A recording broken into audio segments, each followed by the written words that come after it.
Hello दोस्तों, कैसे आप सब लोग। आशा करती हूँ आप सब लोग ठीक होंगे। मैं वंदना वर्मा आप सभी का स्वागत करती हूँ। आज का जो हमारा टॉपिक है वो सीटेट के ईवीएस से है, जो कि है मच्छर। जो यहाँ से हमेशा हमारे क्वेश्चन बनते हैं। कभी पूछ लिया जाता है कि जो मच्छर का लार्वा होता है उससे कौन सी मछली खाती है, या पूछ लिया जाता है कि इससे रोग कौन कौन से होते हैं, और मतलब ये हमें किस जैसे अंधेरे में हमें ये लोग कैसे ढूंढ लेते हैं। तो इन सारे क्वेश्चन को आज हम देखेंगे। तो चलिए हम लोग शुरू करते हैं। और ये बहुत ही ज़्यादा महत्वपूर्ण है, क्योंकि आप यहाँ से हर जो क्वेश्चन पूछा जाता है से जो हमारा एग्ज़ाम है वहाँ क्वेश्चन हमेशा बनता है। तो इसलिए बहुत ही ज़्यादा महत्वपूर्ण है। और हमारी जो ये क्लासेस हैं बहुत छोटी छोटी होती हैं, जो कि फास्ट रिवीजन है, जिससे हमारे जो हम लोगों ने तैयार किया टॉपिक्स उन सब के रिवीजन फास्ट हो जाए। उसके बाद में प्रैक्टिस सेट भी हम लोग लगाएंगे।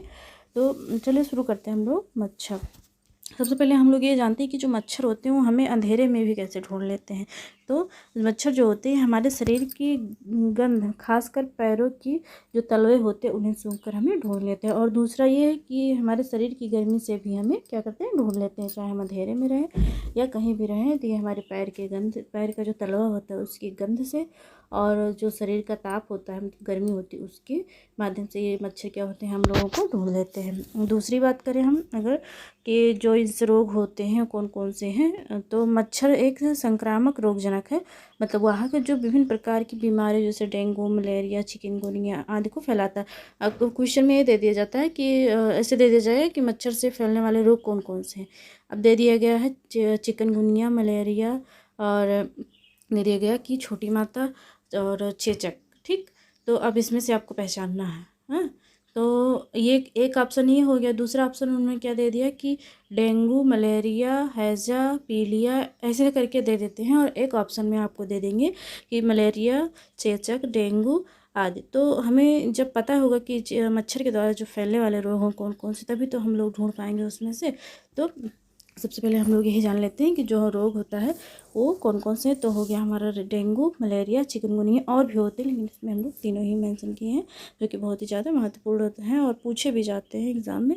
तो मलेरिया जो होता है किसके द्वारा होता है, मलेरिया जो होता है ये एनाफिलीज मच्छर, जो मादा मच्छर होती है उसके द्वारा होता है। ये पूछा गया था क्वेश्चन यूपी टेट में कि मलेरिया जो रोग फैलाता है वो मच्छर कौन सा, उसका नाम क्या है। तो मादा एनाफिलीज मच्छर जो है वो मलेरिया रोग का वाहक है। मतलब जब मच्छर जो होते हैं किसी संक्रामक व्यक्ति को जब मतलब जो डंक मारते हैं, डंक नहीं मारते हैं, उनका ब्लड सक करते हैं, मतलब उन्हें छेदते हैं, तो जो ब्लड वो लोग सक करते हैं, उसी ब्लड में जो प्लाज्मोडियम एक बैक्टीरिया होता है उसी के आ जाता है उसमें, जो फिर संक्रमित व्यक्ति को काटा मच्छर, फिर वही मच्छर किसी असंक्रामक व्यक्ति को जाकर काट लेगा। तो जो वो उसके मुंह में जो लार्वा होता है, जब लार्वा मच्छर दूसरे व्यक्ति के अंदर इंजेक्ट करता है, तो क्या होता है कि वो जो प्लाज्मोडियम लार्वा होता है उसी के साथ दूसरे व्यक्ति के शरीर में चला जाता है, जिससे ये क्या करते हैं, मलेरिया फैलाने के मतलब रोग संक्रामक माने जाते हैं। क्योंकि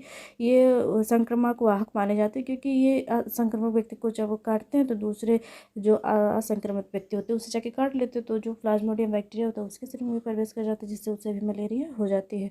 ठीक, तो कौन सा मच्छर फैलाता है, एनाफिलीज मादा मच्छर है। और डेंगू, चिकनगुनिया एक कौन मच्छर फैलाता है, जो कि एडीज मच्छर है फैलाता है। ये वायरल जनित रोग है। ठीक, आगे हम लोग देखते हैं। मलेरिया जो होता है प्लाज्मोडियम के कारण होने वाली एक परजीवी बीमारी है, या संक्रमित मच्छरों के माध्यम से फैलता है। ये भी पूछा गया है इंडीज वाला। सॉरी, ये जो जितने भी मैंने पिंक कलर में मतलब हाईलाइट कर रखा है, ये यहाँ से क्वेश्चन पूछा गया है। एक पूछा गया कि मतलब कौन सा वाहक है मलेरिया का, तो एनाफिलीज हो गया। और किस बैक्टीरिया के द्वारा होता है, तो प्लाज्मोडियम बैक्टीरिया हो गया। डेंगू का भी पूछा गया है कि किसके काटने से होता है, और तो एंडीज मच्छर के काटने से होता है। और चिकनगुनिया भी हमारा पूछा गया है। तो आगे हम लोग ये देखते हैं कि जो मच्छर होते हैं वो जो अपना लार्वा होता है कहाँ कहाँ देते हैं। अगर आप लोगों ने देखा होगा बरसात के महीने में मच्छर ज़्यादा लगते हैं। क्यों? क्योंकि हमारे घर के आसपास जो गड्ढे छोटे छोटे होते हैं या झाड़ियाँ होती हैं, उन सब में जब बारिश होती है तो थोड़े पानी कहीं इकट्ठे हो गए, कहीं इधर इकट्ठे हो गए, तो क्या होता है कि वहाँ मच्छर जो होते हैं उसी में अपना प्रजनन करते हैं। ठीक, तो जब प्रजनन करते तो वहाँ पर उनके जो लार्वा होते हैं वो विकसित हो जाते हैं, और अगर हमें इन सब से अगर ये बचना है, मतलब कि जो लार्वा होते हैं अगर उन्हें हमें नष्ट करना है तो हम क्या क्या उपाय कर सकते हैं उसे हम आगे देखेंगे। अगर क्या करना है, सबसे पहले पॉट, प्लेट या प्लांट सॉसर से स्टेटमेंट वाटर हटाना। ठीक, सप्ताह में कम से कम 2 बार कूलर से पानी निकालें। जो आप लोग कूलर का प्रयोग करते हैं उससे सप्ताह में क्या करें, 2 बार उसमें से पानी निकालें, क्योंकि जब उसमें भी पानी इकट्ठा रहेगा तो मच्छर जो होंगे जाके वहाँ प्रजनन करेंगे, और वहाँ भी क्या होगा, मच्छर जो प्रजनन करेंगे उससे लार्वा विकसित होगा, वही एक मच्छर बन जाएगा, जिससे क्या होगा, हमें संक्रमित कर देंगे वो लोग भी। और जो छोटे तालाब और पोखरे होते हैं, अगर थोड़ा बहुत पानी उसमें बचा तो उसमें भी वो लोग क्या करेंगे, अपना प्रजनन करेंगे। अगर ज़्यादा पानी है तो उसमें क्या होगा, नहीं कर पाएंगे। दूसरा, अगर जैविक नियंत्रण की बात करें हम लोग, तो जो ठहरा पानी होता है या रुका पानी होता है उसमें क्या करें हम, गंबूसिया एक मछली होती है जो मच्छर के लार्वा को खा लेती है, तो अगर उसमें हम डाल देंगे तो क्या होगा कि वो मच्छर जो है मच्छर के लार्वा को खा लेगी, जिससे उनका जो प्रजनन दर होगा उसमें कमी आ जाएगी। ठीक, और फिर दूसरा उपाय हम लोग क्या कर सकते हैं, जो रुका हुआ पानी होता है उसकी सतह पर क्या करें हम, रुका हुआ जो पानी होता है उसमें क्या करें, हम तेल का छिड़काव कर देते हैं। तो तेल का छिड़काव करने से क्या होता है कि पानी के ऊपर तेल की पतली सतह जो होती है वो बन जाती है, जिससे पानी में ऑक्सीजन की कमी हो जाती है और लार्वा को सांस लेने में दिक्कत होने लगती है, जिससे क्या होते हैं, वो नष्ट हो जाते हैं। तो एक उपाय हम लोग ये भी कर सकते हैं। और मोस्ट इसमें जो सब बहुत ही ज़्यादा इम्पॉर्टेंट ये है, क्योंकि आप लोग देख सकते हैं प्रीवियस ईयर उठा के देख सकते हैं, चाहे वो यूपी टेट हो, सुपर टेट हो या यूपी टेट हो, सॉरी सी टेट हो, इन सब में ये क्वेश्चन जरूर आया है कि मलेरिया की जो दवा है वो कौन सी है, या ये पूछ लिया जाता है कि वो किस पेड़ से निकाली जाती है, और ये भी क्वेश्चन बनता है कि पेड़ के जड़ से बनाई जाती है या तने से बनाई जाती है या छाल से बनाई जाती है या पत्ती से बनाई जाती है। तो एक ही केवल मलेरिया से ही कम से कम आपको 5-6 क्वेश्चन देखने मिल जाएगा। एक तो हो गया मलेरिया किसके काटने से होता है, फिर मलेरिया की जो परजीवी या बैक्टीरिया वो कौन सा है, और उसके बाद में पूछ लिया जाता है कि मलेरिया की दवा कौन सी है, और ये पूछ लिया जाता है कि मलेरिया की दवा जिस पौधे से बनाई जाती है उसका नाम क्या है, उस पौधे के जड़ से बनाया जाता है या पत्ते से बनाया जाता है, तने से बनाया जाता है। तो ये जो है, अरे एक ही मतलब केवल मलेरिया से कई क्वेश्चन हमारे बन जाते हैं। उसी प्रकार डेंगू से भी हमारा हो गया। तो क्या है कि जो हमारे ये टॉपिक्स हैं, मैं बहुत छोटी छोटी वीडियो लाती हूँ, कम से कम 4-5, या बहुत ज़्यादा हो गया तो 10 मिनट नहीं, और उससे कम ही 4 मिनट 5 मिनट ऐसी की वीडियो रहती है, जो कि आप लोगों के फास्ट रिवीजन के लिए बहुत ही बढ़िया है, क्योंकि मैंने उन्हीं टॉपिक को केवल इसमें शामिल किया जो कि एग्ज़ाम्स में बने हुए हैं, पूछे गए हैं। तो आप लोग इन पर थोड़ा ज़्यादा ध्यान दें। अगर आप लोग रिवीजन करना है, आपके जो सिलेबस हैं वो कंप्लीट हो गए हैं, आप लोगों ने पढ़ लिया, तो रिवीजन भी करना ज़रूरी है, क्योंकि हमारे जो एग्ज़ाम्स हैं वो अगस्त में होंगे, 20 अगस्त को है। तो उससे पहले सबसे पहले तो हम लोग रिवीजन करें, उसके बाद में क्या करें, ज़्यादा से ज़्यादा प्रैक्टिस सेट लगाएं आप लोग, जिससे क्या होगा कि जो क्वेश्चन है उसे हम समझने में आसानी होगी कि वो क्वेश्चन कह क्या रहा है और हमारा जो आंसर है वो क्या होगा। क्योंकि जब मैंने सीटेट का एग्ज़ाम दिया था उस टाइम, आप लोग विश्वास नहीं करेंगे, मेरा जो सीटेट एग्ज़ाम है, सीटेट और यूपी टेट मैंने दोनों ही दिए थे। 2021 में जो हुआ था, पहले सीटेट का हुआ था, उसके बाद में हुआ था यूपी टेट का। और मेरे जो चारों प्राइमरी और जो जूनियर का था, मेरे चारों एग्ज़ाम जो है एक ही बार में कंप्लीट हो गया था। ठीक, सीटेट का भी दोनों पेपर, प्राइमरी और जूनियर, और रिपीटेड का भी प्राइमरी और जूनियर, दोनों ही मैंने एक ही बार में, मतलब चारों जो एग्ज़ाम थे मैंने चारों दिए थे, और उससे मैंने चारों ही एक ही बार में क्रैक कर दिया था। तो इसीलिए कह रहे हैं कि मैंने उसमें क्या किया था कि जब मेरा सिलेबस कंप्लीट हो गया उसके बाद में मैंने ज़्यादा से ज़्यादा प्रैक्टिस सेट लगाए। और प्रैक्टिस सेट में ये नहीं कि हाँ केवल क्वेश्चन देख लिए और उसके बाद में उसको छोड़ दिया, ऐसा नहीं। पहले आप लोग क्वेश्चन को पढ़ें और उस क्वेश्चन के बारे में जितना भी आपको नॉलेज हो, ठीक, कोई एक रफ कॉपी बना लें, उसमें जितना भी जो जो पॉइंट आपको याद हो उस टाइम, या नहीं याद हो तो उसे कॉपी से देख लें आप लोग, उसे ज़रूर उस टॉपिक जो थी उसे डालकर ऊपर उसके बारे में पूरा लिखें सबसे पहले आप लोग। तो लिखने से क्या होता है कि जब भी जो क्वेश्चन आ रहा है उसके बारे में आप लिख रहे हैं, तो इससे क्या होता है कि आप में आपके दिमाग में वो चीज़ें जो हैं बैठ जाती हैं कि हाँ ये इस तरह से पूछा जाता है, इस पर जो ये चीज़ें मैंसन की गई हैं। तो इससे हमारा जो क्वेश्चन है पूछने का तरीका, एक तो हम लोगों को पता चल जाता है कि हाँ हमें कैसे करना है, क्या क्या पूछा जा सकता है।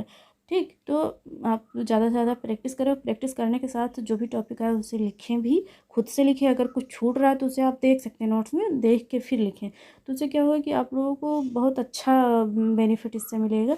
तो आशा करती हूँ आप लोगों को अच्छा लगा होगा। ठीक है, अब बातें बाद में करेंगे, आगे ये देखते हैं हम लोग।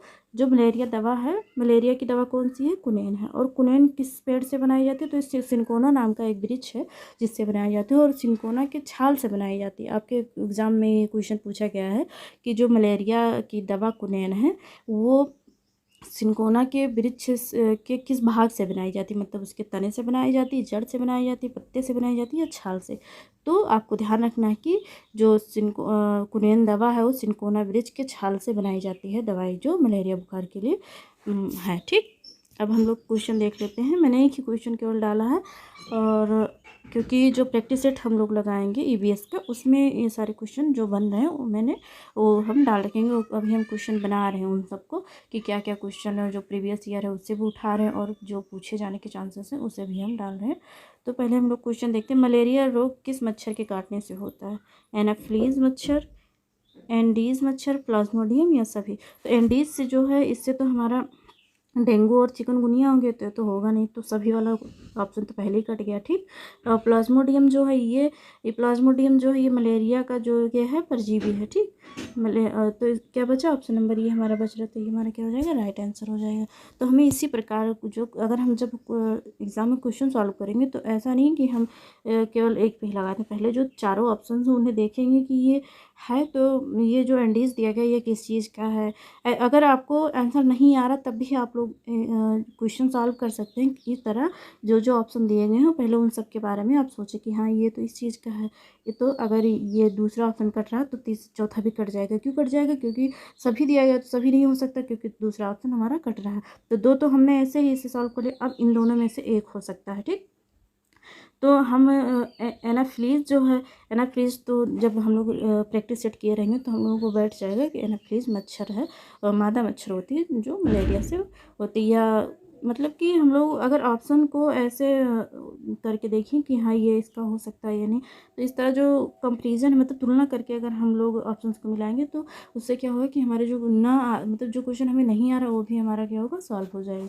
तो आज की जो हमारी वीडियो थी यहीं तक थी। आशा करती हूँ आप लोगों को अच्छा लगा होगा, और अच्छा लगा हो तो ज़्यादा से ज़्यादा लोगों पर शेयर करें, कमेंट करके ज़रूर बताएं, और नए लोगों को जोड़ें जिससे क्या हो, उन लोगों को भी फ़ायदा हो। और कमेंट भी क्या करें, आप लोग कमेंट करके ज़रूर बताएं कि जो आज की क्लास थी कैसी लगी आप लोगों को। धन्यवाद।